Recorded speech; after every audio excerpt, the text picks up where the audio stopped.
প্রথম আলোর প্রধান শিরোনাম, সরকারি তথ্য আবার ফাঁস, সাইবার নিরাপত্তায় দুর্বলতা। বিশেষ এই প্রতিবেদনটিতে বলা হয়, তথ্যগুলো ফাঁস হয়েছে গত 1 বছরে। রয়েছে পুলিশ, মামলা, সরকারি ওয়েবসাইট, শিক্ষা প্রতিষ্ঠান ও ব্যাংকের তথ্য। আর বেশিরভাগ ক্ষেত্রে ফাঁস হয়েছে সরকারি তথ্য ভাণ্ডারে প্রবেশে ব্যবহারকারীর আইডি ও পাসওয়ার্ড। ফাঁসের তালিকায় রয়েছে 1,08,000 পুলিশ সদস্যের ব্যক্তিগত তথ্য। এজন্য রাশিয়ার হ্যাকারদের ম্যালওয়্যারকে দায়ী করছেন সাইবার নিরাপত্তা বিশেষজ্ঞরা। রাজনীতি নিয়ে দ্বিতীয় প্রধান শিরোনাম, জাতীয় নির্বাচন আগামী বছর নাকি আরও পরে। প্রতিবেদনটিতে বলা হয়, বিএনপি সহ কোনো দল সংসদ নির্বাচনের রূপরেখা চাইছে, তবে সরকারের পক্ষ থেকে আনুষ্ঠানিক ঘোষণা আসেনি। আর শিক্ষা ও পরিকল্পনা উপদেষ্টার উদ্ধৃতি দিয়ে বলা হয়, একটি নির্বাচিত রাজনৈতিক সরকার দেখা যেতে পারে। প্রথম পৃষ্ঠার প্রথম কলামে আরেকটি গুরুত্বপূর্ণ খবরের শিরোনাম, আলু ও পেঁয়াজে ভারতের বিকল্প খুঁজছে বাংলাদেশ। শেষ পৃষ্ঠায় প্রকাশিত আরেকটি বিশেষ খবরের শিরোনাম, পরিবেশক জানেন না তাদের নামে খালাস হয় এলপি গ্যাস, বিপিসির অঙ্গ প্রতিষ্ঠান। প্রতিবেদনটিতে বলা হয়, এই বিষয়টি তদন্তের অনুরোধ জানিয়ে স্ট্যান্ডার্ড এশিয়াটিক অয়েল কোম্পানি লিমিটেডকে 2 পরিবেশক চিঠি দিয়েছে। আর SAOCL থেকে ডিভি গ্যাসের নামে সর্বশেষ চালানটি খালাস হয়েছে 19 সেপ্টেম্বর। সমকালের প্রধান শিরোনাম, বৈষম্যের মূলে অন্যায্য সমাজ ও রাষ্ট্র ব্যবস্থা, BITS এর সম্মেলন। এতে বলা হয়, ক্ষমতার কেন্দ্র হয়ে ওঠে প্রধানমন্ত্রীর কার্যালয়, আর প্রধান রাজনৈতিক দলগুলো অগণতান্ত্রিক। সংস্কারের জন্য থেরাপি দিয়ে কাজ হবে না, সার্জারি দরকার।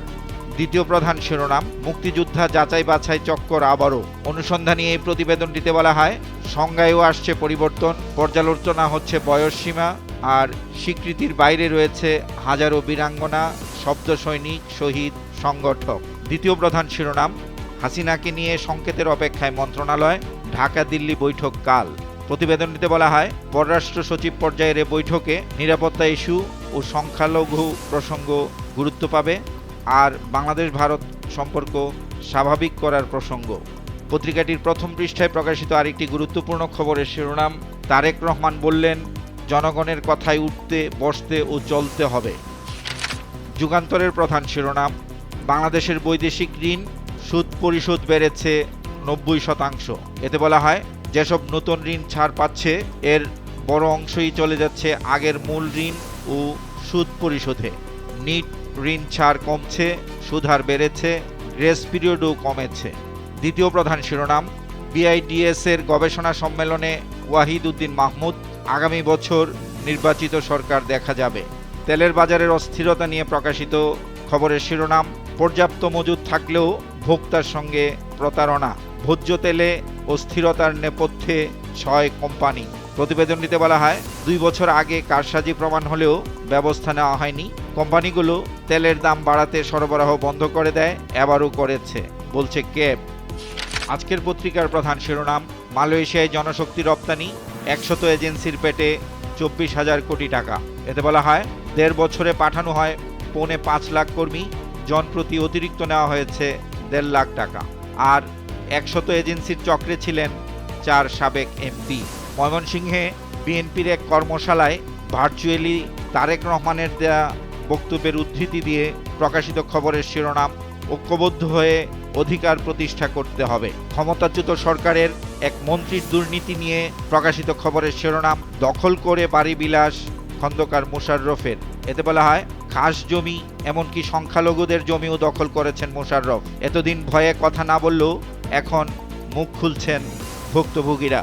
পত্রিকাটির প্রথম পৃষ্ঠায় প্রকাশিত আরেকটি খবরের শিরোনাম, উপদেষ্টার আশাবাদ, আগামী বছর নির্বাচিত সরকার পাবে দেশবাসী। বাংলাদেশ প্রতিদিনের প্রধান শিরোনাম, সংসদ নির্বাচন 2025 সালেই, দলগুলোর চাপ, নানামুখী অস্থিরতা। এতে বলা হয়, চূড়ান্ত ভোটার তালিকা প্রকাশ হবে 2রা মার্চ, আর নির্বাচন কমিশন প্রস্তুতিমূলক কাজ এগিয়ে নিচ্ছে। দ্বিতীয় প্রধান শিরোনাম, ডিসি হওয়ার দৌড়ে 600 নাম। এতে বলা হয়, শুরু হচ্ছে ফিটলিস্ট, জানুয়ারিতে নতুন ডিসি। দৈনিক কালবেলার প্রধান শিরোনাম, দ্বিকক্ষ বিশিষ্ট সংসদ সহ গুরুত্ব পাচ্ছে 20 বিষয়, ইসি সংস্কার কমিশনের একগুচ্ছ প্রস্তাবনা। এতে বলা হয়, তত্ত্বাবধায়ক সরকার পদ্ধতি পুনর্বহাল, রাষ্ট্রপতি ও নারী আসনে সরাসরি ভোট, স্থানীয় সরকার নির্বাচনে দলীয় প্রতীক বাতিলের প্রস্তাবও আসছে।